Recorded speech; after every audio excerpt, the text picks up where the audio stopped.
Tắt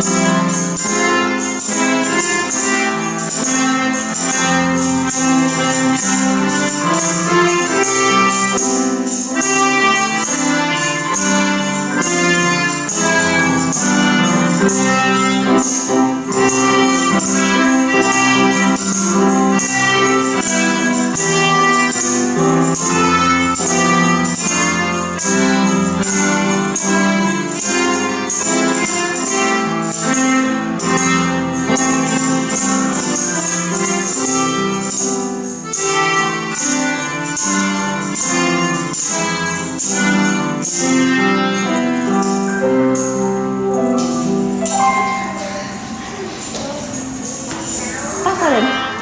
Có lệnh nữa hả? Ừ vậy thôi xong rồi đó. Thì mình đang quay lại đi cái đi. Lại hả? Tắt đi hay là thêm?